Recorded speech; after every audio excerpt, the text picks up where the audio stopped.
തഴവ കടത്തൂർ സ്നേഹശാല അഭയകേന്ദ്രത്തിന് വാങ്ങിയ വാഹനത്തിന്റെ താക്കോൽ കൈമാറി.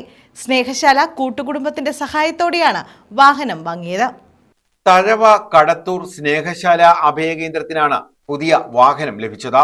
സ്നേഹശാല കൂട്ടുകുടുംബത്തിന്റെ സഹായത്തോടെ വാങ്ങിയ വാഹനത്തിന്റെ താക്കോൽ കൈമാറി. ഓച്ചിറ ബ്ലോക്ക് പഞ്ചായത്ത് അംഗം നിസ കൈക്കൂട്ടത്തിലാണ് വാഹനത്തിന്റെ താക്കോൽ കൈമാറിയത്. തഴവ ഗ്രാമപഞ്ചായത്ത് പ്രസിഡന്റ് ആർ സുജ മുഖ്യാതിഥിയായി.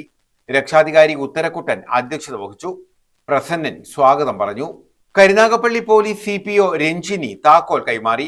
സ്നേഹശാല അഭയകേന്ദ്രം ചെയർപേഴ്സൺ സുരേഷ് കുമാർ ഉത്രാടം വിഷയാവതരണം നടത്തി. മുജീബ്, അശോകൻ, ജയനമൃത, ഷംല ബദറുദ്ദീൻ, ബിന്ദു, ലത, ജയശ്രീ തുടങ്ങിയവർ പങ്കെടുത്തു.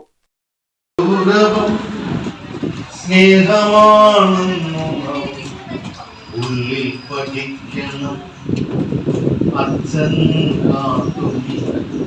കപടമാം ഗൗരവം സ്നേഹമാണെന്നു നാം ഉള്ളിൽ പഠിക്കണം.